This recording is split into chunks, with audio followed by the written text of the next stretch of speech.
Ini kita masih berada di Taman Konservasi dan bersama-sama menuju lokasi mekarnya habitat Rafflesia arnoldi.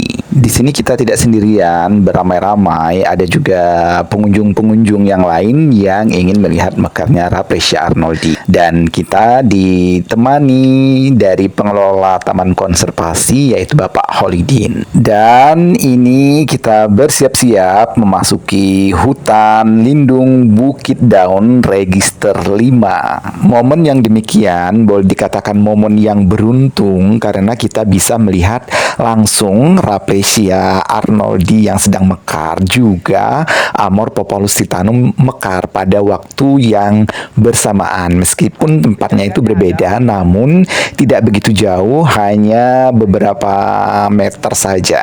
Termasuk kawasan hutan lindung masih, Pak ya? Iya, Bukit Daun, Pak ya? Bukit Daun Register 5. Ini sebetulnya kalau hutan lindung Bukit Daunnya jauh di sana, Bukit Daun Jalan Lebong sana kan. Jadi registernya itu Pak Didi. Registernya. Kalau untuk register 5 itu perlakuannya beda atau gimana, Pak? Yang nempel-nempel di atas udara ada, Pak? Sebetulnya ada Pak Didi, cuman kondisi tetranya sudah turun lagi. Jadi ketinggiannya cuman paling sekitar setengah meter dari permukaan tanah. Nah, tadinya ini naik misalnya tetranya. Faktor alam dan waktu dia turun. Nah, sebetulnya mungkin udah 5 meteran lebih itu Pak. Kan karena kondisinya turun lagi dekat sekali dengan tanah. Kita juga merasa beruntung karena pada saat ini sebenarnya musim hujan, tapi hari ini tidak hujan. Ini kita melewati tebing-tebing, kemudian kita melewati juga sungai-sungai kecil. Kita sudah hampir setengah perjalanan, di antara rekan-rekan sudah ada yang kakinya yang sudah merah-merah mengeluarkan darah karena digigit oleh pacat hutan. Sebenarnya gigitan pacat hutan itu tidak terasa sakit, cuman dia kalau sudah kenyang lepas dan mengeluarkan darah, dan itu tidak membahayakan. Hal ini bisa kita hindari ketika mau masuk hutan. Kita mengoleskan seputaran kaki hingga ke lutut kita dengan lotion anti nyamuk. Di sini dapat kita lihat beberapa pohon yang sudah ada name tag-nya. Dari name tag tersebut dapat kita ketahui jenis pohon ini adalah jenis pohon meranti. Tetrastigma rhizantes, ini trennya ya, tempat menempel inangnya Rafflesia rhizantes. Perlu diketahui juga bahwa Rafflesia itu ada beberapa jenis selain Rafflesia arnoldi. Nah, ini salah satunya adalah Rafflesia rhizantes, itu warnanya agak lebih putih, kemudian besarnya itu sebesar telapak tangan. Namun sayang sekali saat ini pas kita kunjungan ke sini, Rafflesia rhizantesnya belum ada yang berbunga, tapi sempat berbunga beberapa bulan yang lalu. Dari kejauhan sudah terlihat Rafflesia arnoldinya.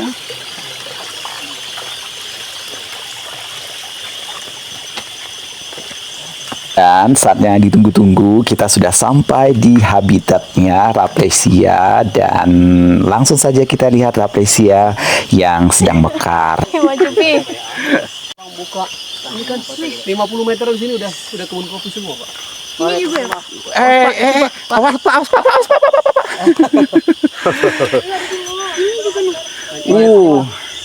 Lengkap sekali. Ini yang masih kenop, ini bersiap-siap mau mekar, ini yang sudah membusuk, dan ini sedang mekar sempurna. Udah gagal, ini yang belum busuk.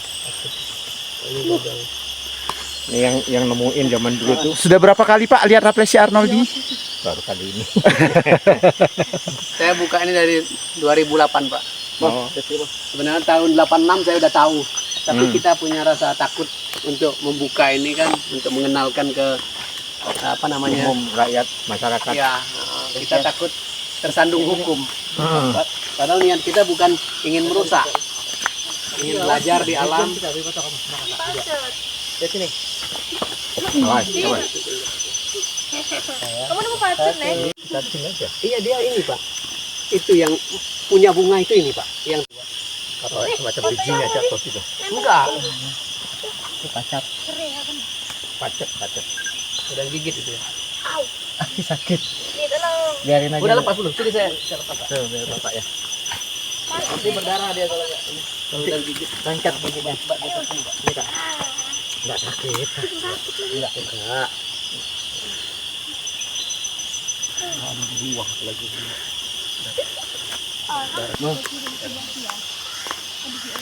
Mana pas? Sini Kak. Kamu. Ini pegang ini kayaknya. Buka Mbak Didi sekarang itu.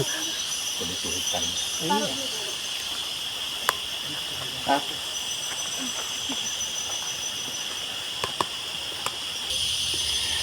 Nah, ini Rafflesia arnoldinya. Dia menempel di pohon inangnya. Kita perlihatkan pohon inangnya tinggi ke atas, panjang. Kayak bola itu.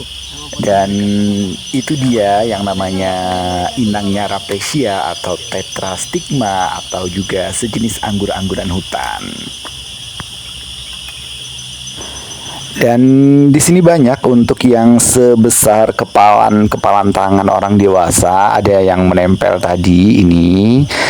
Terus ada juga Rafflesia yang sudah tidak menempel lagi, terlepas, gagal mekar karena beberapa faktor. Dan ini juga kita melihat ada yang terjepit ya, Rafflesianya terjepit. Ini ada dua, ini bakalan, yang satu bakal mekar, yang satunya ini bakal gagal mekar karena terjepit. Dan ini dia untuk Rafflesia yang sedang mekar sempurna, sedang cantik-cantiknya. Ini ukurannya tidak begitu besar, diperkirakan hanya sepanjang 80 cm diameternya. Kemudian warnanya seperti ini. Untuk warna Rafflesia ada yang cerah begitu merah, kemudian ada yang seperti ini, dan itu tergantung dari jenis tetrastigmanya.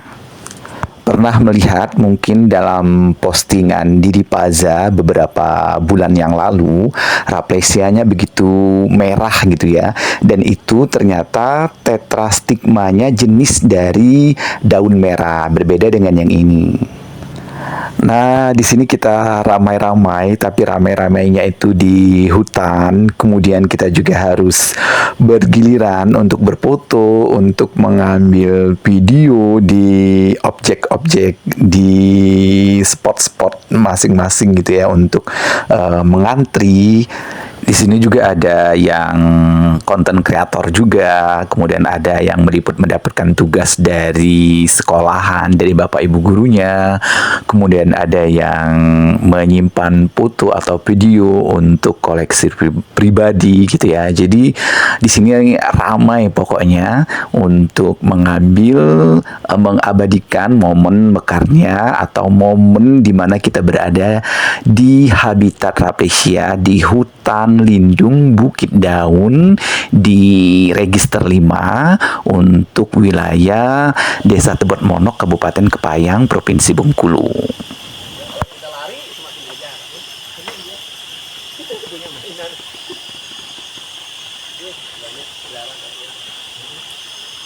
Mudah-mudahan yang kotor Pak di ya kayak dibekam.